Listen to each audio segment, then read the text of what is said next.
Before we begin, I should remind you that today's subject matter contains explicit material that forces me to go into much more explicit detail. So if you have any little ones or are easily triggered, you may want to skip this episode and wait for the next one. Otherwise, let's get right to it. Marker. And action. This is Behind the Bells, the show that takes you behind the magic of your favorite Christmas movies and shows. Within the background of every Santa Claus, reindeer, and stocking is a story. Where did it come from? Our Christmas movie expert will unravel all of that and give you the full story. Sit back and enjoy another episode with Robert Nicholas.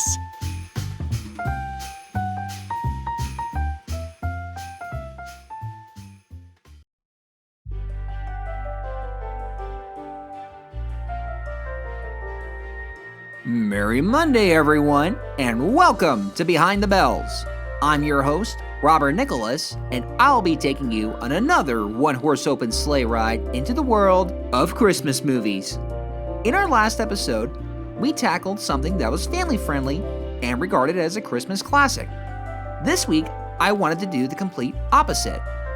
Something that was adult and not that well known. That's not to say it doesn't have cult status like Kiss Kiss Bang Bang does. It just so happens that very few people bring it up, even amongst film fanatics. Is it because of a certain actor involved who now has a lot of controversy? Maybe. Is it because it tried to tell a darker story about upper-class families at the wrong time? Could be. I will say that whenever I do bring up some of the talent like Dennis Leary, Kevin Spacey, Judy Davis, Christine Baranski, and even Glynis Johns, people are quick to name other projects they were a part of. So what we have is something of an invisible movie. And yet, whenever it has a moment of becoming visible for a brief time thanks to an internet journalist who's writing an annual top 10 overlooked Christmas classics, it'll gain at least a couple of hundred new fans that'll make tradition. People have talked about seeing the various arguments and admitting that it's very close to home, especially if they've seen their own parents fight this way, to take an issue like a new painting to hang or something like that, and somehow making it a bigger issue just for the sake of being validated. But validated for what? For attention? For their own mental sanity? Or for being the one in the right of the relationship regardless if the decision was a team effort to begin with? No one likes having to get in the middle of a worthless fight, but people do like to watch. I know I do. That makes for good comedy, especially if we want to know more about the people fighting. It's just rare to see an outside force having to step in these random lives to essentially referee the situation. While it's nothing on the level of Tennessee Williams or Eugene O'Neill, it does show a lot of smart writing given that the Christmas setting only intensifies everything. This is the overlooked comedy, The Ref.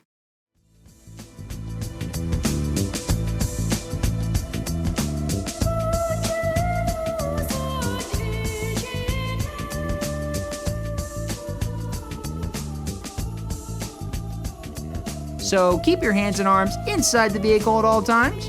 Let's go for a ride. I'd say about half my listeners are asking, what's The Ref? That doesn't sound like a Christmas movie.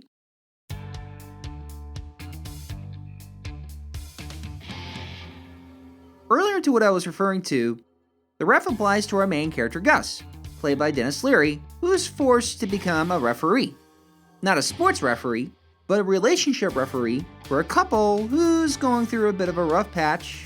That's bad enough that a marriage counselor that they see earlier, played by B.D. Wong, only made things worse. On top of that, Gus never had any intention to get himself mixed up in their troubles. His only goal in the movie is to simply leave, had it not been for his alcoholic, cowardly getaway driver who got cold feet during a heist when the alarm went off. Gus may have gotten his hands on some high-value jewels that'll finally allow him to retire for good, but the police have already gotten security footage of Gus's face, and had set up roadblocks at every street, preventing their original plan of driving out. While the getaway driver is told to hotwire a boat instead, Gus is forced to learn more about the people he picked up by gunpoint. He thought he was going to get a couple who were going to spend a quiet Christmas Eve at their large house. Something out of a Norman Rockwell's Saturday Post cover. Instead, he got his worst nightmare. People who reminded him of his parents. Never have happened if you come into the store with me. Well, that makes sense. No, he chose me because I was alone. Shut up! He did not. Jesus fucking Christ! Okay.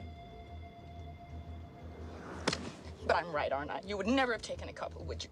Would you? All right, no. No. Thank you. Thank you. Christ. See? Happy now?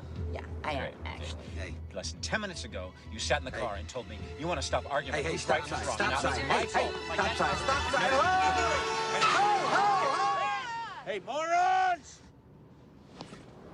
You ran the stop sign. I did not. There was no stop sign. Oh, yes, there was, and yes, you did. You didn't even see it. He saw it. He said stop sign. I heard it Great. very clearly. I hijacked Yeah, I my am fucking actually. You parents. listen to anybody. While it's not confirmed, it's implied that Gus came from a broken home and it led him to his life of crime, which he saw as a way to comfort, even if he admits it's not as easy as it looks. Regardless, when he picked a random van at a convenience store, he got a married couple, Lloyd, played by Kevin Spacey, and Caroline, played by Judy Davis, who seemed to have put up a long-standing act in their town as an ideal couple. In reality, they bickered and fought to a point where their teenage son Jesse, played by Robert Steinmiller Jr., is on the path to a criminal life by blackmailing his military school commanding officer, Siskel, played by then unknown J.K. Simmons. Lloyd and Caroline barely get an opinion out without the other side trying to counter and going back into the vicious cycle that they were in before in their last argument. They're simply hoping that their Christmas Eve dinner with the rest of the family will at least go fine, or at least as fine as they can with Lloyd's mother Rose, played by Glynis Johns. If you thought Gus was a bad person, he'll seem like a saint compared to her. Rose is the type of nouveau riche, old money woman who needs to be in charge of everything. She already has complete control of her own son, Lloyd, as he lives in a house rented through her and runs an antique shop also owned by her. But unlike Caroline, who sees her as a toxic influence, Lloyd sums up his feelings for his own mom as content. He says he's accepted his position, accepted his standing, and simply wants to accept his marriage troubles. He just wants things the way they are. Caroline would rather do more with her life, but as she's noted through her classes she's taken on photography, existential speculation, and Scandinavian cooking, she's someone who lacks direction, but doesn't want to admit it. Because of this, she needs her viewpoint validated all the time, even when she flat out lies. These are two people who needed something more drastic than a typical marriage therapist. Instead, they got Gus. While Gus is waiting for his phone call from his getaway driver, he does his best to keep this couple quiet. But like at the therapist's office, their arguments will always be triggered by something small. Even a look gets things going, as Lloyd in one scene accuses his wife of wanting sex from Gus simply because of the way she looked at him. Gus simply tries telling him to shut up, and then again, and then again. There's only so many times you can say shut up before you have to try something else. Gus ends up hosting his own kangaroo court by getting him to admit that some are lying, some don't have the guts to stand up, and that both are simply stupid. Things get more complicated when Gus is told that with the rest of the family coming over soon for dinner, they can't cancel it, and he can't hold them all hostage. So Lloyd and Caroline get Gus in a suit and have him pose as their marriage therapist, Dr. Wong, which leads them to one of my favorite jokes in the movie. Mom, hi.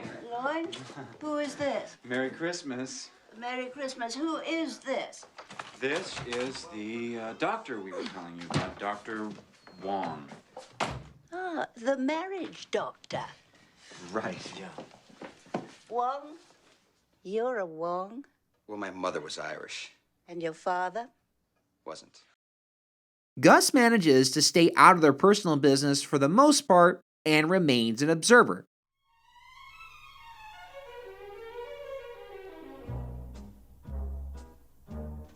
Lloyd and Caroline attempt to get through dinner like any other Christmas. But in addition, with the tension that they're still being held hostage, Lloyd's mother doesn't take too long before she starts criticizing everyone. This ends up starting a confrontation fire where all the burns do significant damage. No bars are held back as Lloyd and Caroline finally put their relationship to the test. On top of that, Gus is still waiting for the call from his getaway sailor. He has no idea if this guy will pull through. To make it harder, the teenage son starts to see Gus as a guy he'd rather be with. Without spoiling the rest, the ref plays out like a sharp stage play. That's because one of the movie's co-writers, Richard Lagravenese, used to be a playwright. He has an understanding of how much dialogue needs to be constructed like an emotional symphony. It's one thing to have good insults, in which the ref has plenty of. It's another to get a grasp at how effective personalities need to be to fully contrast with others, thus in return, creating good comedy. The ref starts out like a comedy of errors as Gus gets in his dilemma all because his friend was a coward at the wrong time. And Lloyd and Caroline got into their mess by being in the wrong place at the wrong time. Over the course of that Christmas Eve, we only learn more about this dysfunctional family and just why they needed a guy like Gus to interfere, even if he's only doing it because of his situation. It would seem like the ref would be put out in the right time in 1994, a point where the idealized nuclear family was coming under fire for being overly generous to the suburban image. The early 90s was popular to the rebellious and grunge crowd who were fighting back against a conservative status quo. But here's the thing, for the strangest reason, The Ref, a movie set on Christmas, was given a March release. This would no doubt hurt any chance of the film becoming a holiday classic. It almost seems like an act of sabotage, but I'll get into the complicated reason later on. Its cult status would end up being cemented at a slower pace than usual. So, when did I come across The Ref? While it wouldn't be until I was an adult when I'd eventually see it, my recollection starts a lot sooner in the 90s. Each time I went to the local Blockbuster or other video stores, I have an odd memory of seeing the VHS tape for The Ref, even though the cover art, which was also the theatrical poster, is very lousy. It features Dennis Leary leaning on the left side with his leg up, with the couple underneath it trying to establish his dominance. I'll go into more detail later, but it was an obvious attempt to market off its star power rather than the story. Still, because of the cover art showcasing what looked to be a typical cops and robbers story, I ended up passing on it. It wouldn't be until around 2009 when I first saw it. I think it was a Netflix streaming movie that I ended up seeing on my computer. I don't think I was streaming anything over my PlayStation yet. I don't know why I decided to watch it other than I was just trying to catch up on some more 90s movies I skipped out on. Being that I saw it in May, I of course had no idea it was a Christmas movie. So you can imagine my surprised reaction when the movie opened with the boys' choir singing The Holly and the Ivy before fading onto a Christmas wreath. Then Garland. Then a brightly lit and decorated small town. This only piqued my curiosity as I had no clue that it was a Christmas movie. Once I got a dose of the language of the marriage therapist scene, I knew I had to see the rest. We're in servitude to his mother for a loan she's charging us 18% interest on. We personally own nothing. We took out a loan. We have to pay it back. No. You took out a loan. I mean, it was your decision, not mine. You took out a loan from Satan, Mom. She blames my mother for everything that's gone wrong in her life. In the meantime, she never finishes anything she starts.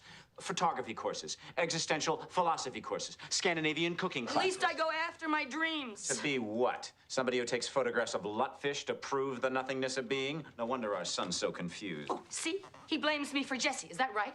I'm not here to judge or to take sides. Oh, what the hell good are you? You're the one who suffocated him with limitations. Our son's a very sensitive, creative Juvenile delinquent. boy. He has the kind of imagination That the mafia gives scholarships for. Oh, in the ninth God. grade, we told him he could get a part-time job. You ready for what he did? He started an escort service for the football team, and he gave out my mother's phone number. And I still say getting laid by an 18-year-old linebacker is just what she needs. Please, let's lower our voices. Fuck you! The ref ended up making me laugh to a point where my mom came to my room wondering what I was hollering about. It's 1:30 in the morning. What's with the noise? Oh, sorry, Mom. It's the movie The Ref. Dennis Leary and Kevin Spacey. The Ref? What's that? Like I said, the movie was almost unknown, and both my parents love watching movies. I would rent it again that December and ended up doing two things. First, it made me more grateful that my family wasn't this argumentative. I think it's safe to say we've all had one memory of our relatives fighting over something stupid. Second, it made me appreciate why comedies of error make for the best comedies. Having one stupid guy in control is already funny. Having him have to deal with a more stupid couple opens the door for more possibilities. The story is mostly set in one house, but it didn't need more than that. The characters were strong enough that you wanted to know how this evening was going to end up. I honestly had no clue where things were going to go, or if anyone was going to get hurt. Now, is it perfect? Well, the movie is at a fault of its own success.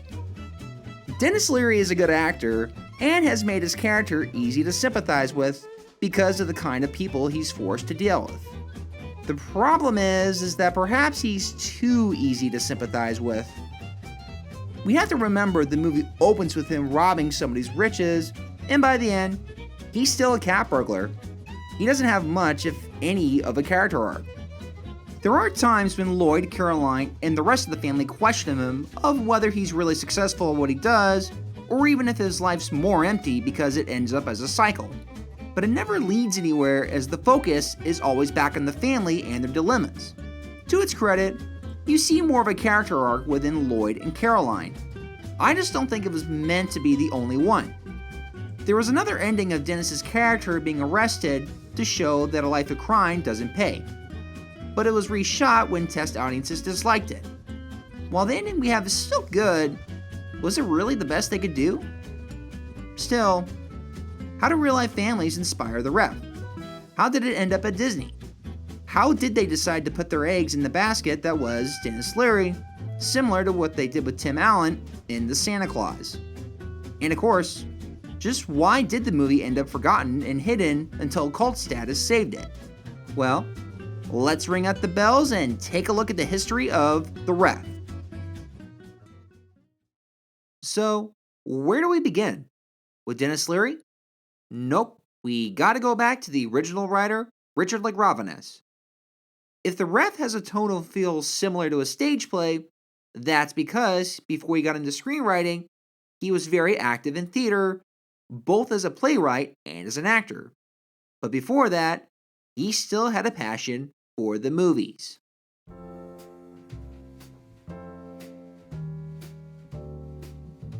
Born on one day before Halloween on October 30th, 1959, Richard would have a typical childhood in Brooklyn in New York, where he would call home for the majority of his life. Richard would grow up with his parents, who both liked going to the movies and watched movies at home.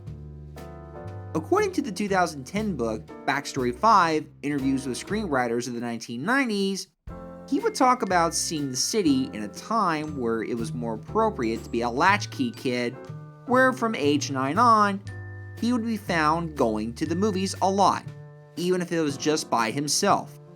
He even liked to point out the movie for the French Connection, in which his favorite theater that he attended was in it. To quote him, "When Gene Hackman is about to run into the woman with the baby carriage in the chase scene from the French Connection, it happens right across from the street from the Loews Oriental, which was a huge Art Deco movie palace. That's where I saw many of the movies that I loved." End quote. He also talked about growing up on a lot of older movies, thanks in part to his mother. His father was something of a distant figure because of his job as a cab driver, thus he credits his mother to his love for movies, especially from the 30s and the 40s.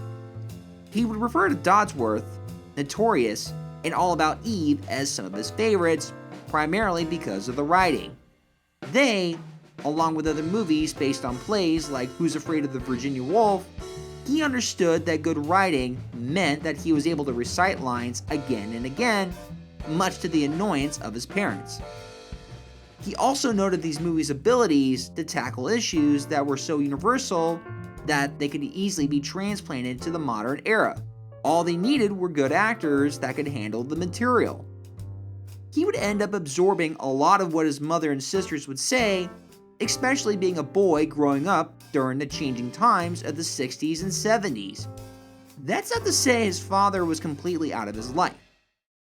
In fact, the two would bond by going to the movies every Saturday that they could. Furthermore, one memory that stood out was when the two went to see The Godfather in 1972. Because of the high population of Italian Americans in New York, The Godfather was a major deal for people who finally saw a story that spoke their language. Keep in mind that the various mafia families still had a lot of control of the city at the time. Richard recalled his father excitedly sitting with him in the theater in the balcony, telling him what was going on and what was going to happen. It helps too that it would be cemented as one of the greatest crime movies of all time.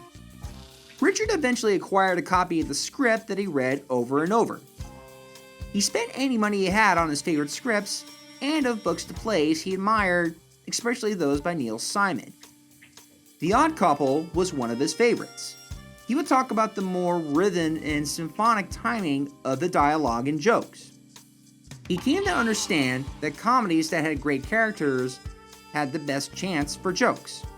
In fact, there's a great example from the Odd Couple movie in which it was also written by Neil Simon. I'm in for a quarter. Aren't you going to look at your cards first? What for? I'm going to bluff anyway. Who gets a Pepsi? I get a Pepsi. My friend Murray, the policeman, gets a warm Pepsi. You still didn't fix the refrigerator. It's been 2 weeks now. No wonder it stinks in here. Temper. If I wanted nagging, I'd go back with my wife. I'm out. Who wants food? What do you got? I got brown sandwiches and green sandwiches. Which one do you want? What's the green? It's either very new cheese or very old meat. I'll take the brown. It's hard to describe why it's funny, but along with the right kind of slob that Oscar plays without being too unlikable, Walter Matthau plays the part so nonchalant and subtle that it makes it funnier than it would have for someone like maybe Martin Short if he was given the wrong direction and to see his lines more over the top. As Richard would see within this kind of writing, he knew he was born for the stage. We're going to take a short break, but when we return, we're going to go into how he got into screenwriting and eventually to the ref. And now back to the show with our Christmas movie expert, Robert Nicholas.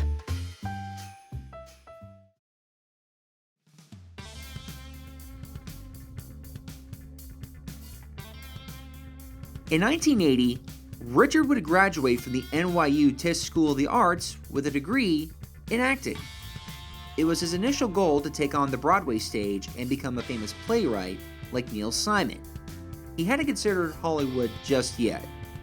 He would end up partnering with another writer, Richard O'Donnell, and the two would market themselves as the Double R comedy duo. They did everything from stand-up comedy routines and penned entire plays in the off-Broadway circuit, which included Spare Parts and Blood Brothers, which would be performed at the 78th Street Theater, the Line Theater, and the West Bank Cafe. Now also sometime in the 80s, he would end up meeting his future wife Ann Weiss while trying to get an agent.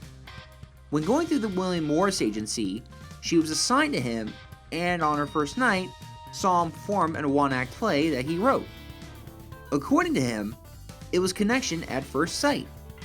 She was single and was living with her brother, who was also single. She would also have a sister Marie, who would later be the one to have the idea for developing the ref. and told him that not only should Richard continue writing, but he needed to write screenplays as well.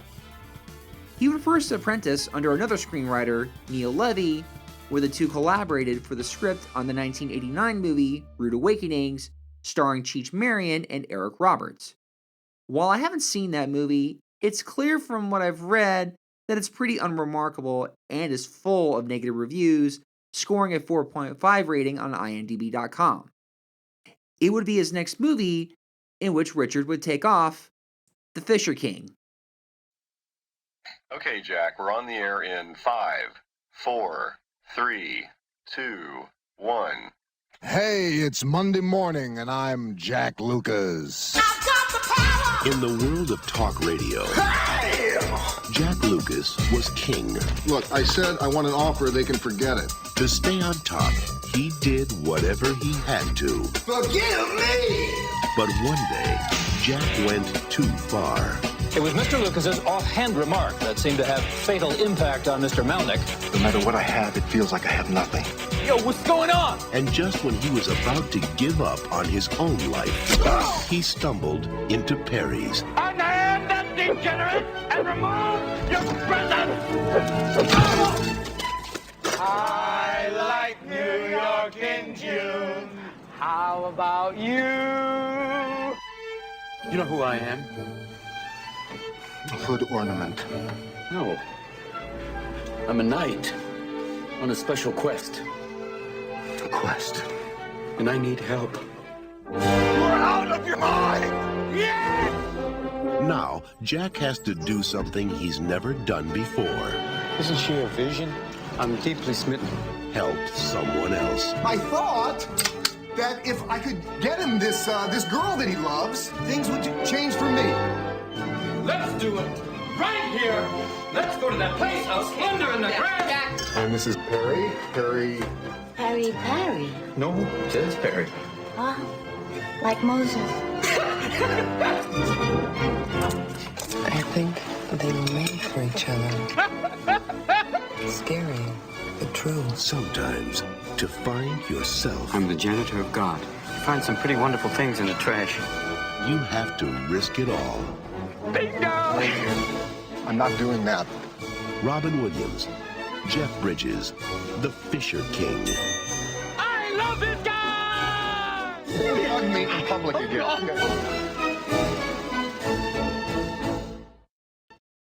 Despite the very 90s trailer that was The Fisher King, the movie is one of the best Terry Gilliam films I've seen.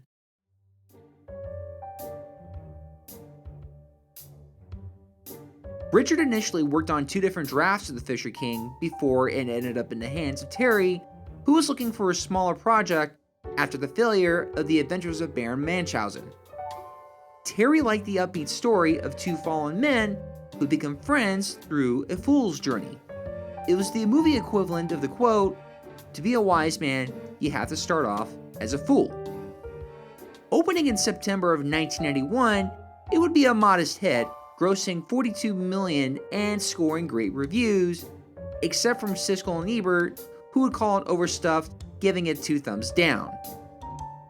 But on top of the movie being a crowd pleaser, it would also be nominated for 5 Academy Awards, including one for Richard for Best Original Screenplay. While it would lose to Thelma and Louise, Richard would end up becoming the new hot item in the industry. Disney was the first to jump the gun and hired him for an American movie adaptation of the British series Widows. While working on various drafts and, according to him, would receive nearly 16 pages of executive notes, and the project would end up stuck in development hell for over a year. It wouldn't be until 2018 in which an adaptation of Widows would finally happen. Disney would end up discovering another project he was working on, The Ref. Richard had talked about the original idea actually coming from his sister-in-law, Marie, even though both would end up going through the same experiences that led to the story. Richard's marriage to Anne led to their own holiday parties to be interfaith, as both were raised Catholic while siblings had married into Jewish families. They were used to the sight of family gatherings where an argument or two was likely to break out. While it was never as extreme as portrayed in The Ref, it was Marie who wondered what it would be like if a referee got to step in those fights to give a ruling and even call out penalties. Richard also thought he could take the family Christmas situation, add a dysfunction to make it funny, and yet let the story play out so that the dialogue could be just as rhythm-based as a Neil Simon play. To quote him, "Families always have these unspoken dramas, and at holidays, everyone is supposed to sit down and pretend that none of it is going on. Part of the fun in writing that dialogue was completely breaking down the veneer and finally having everybody say what they've wanted to say." End quote. Marie had first begun writing the script in 1989, and Richard would later help write a spec script to take to the adult subsidiary of Disney, Touchstone. They approved of the idea in only 20 minutes, with the condition that Richard's brother-in-law, Jeff Weiss, being one of the producers. The other condition was that he was to quote-unquote guarantee the script, meaning that Marie would write the first draft with him coming in if needed to.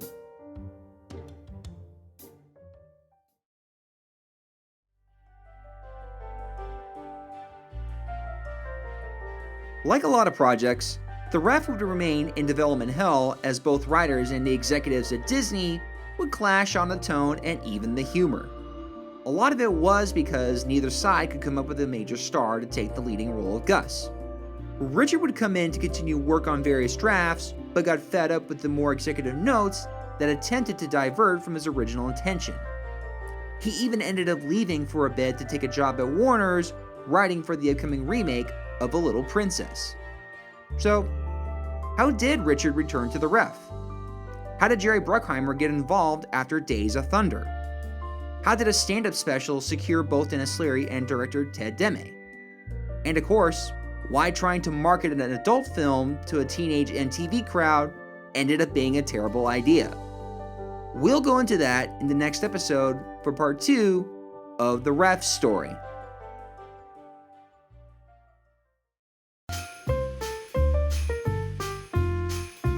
Thank you for joining us on this sleigh ride into the magical world of Christmas movies. Check us out for weekly rides into your favorite Christmas classics and their histories.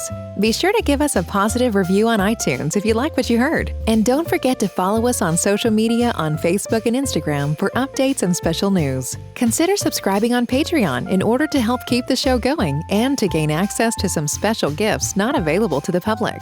Merry Monday to all, and to all a good night. See you next week. Cut. Okay, everybody, that's a wrap.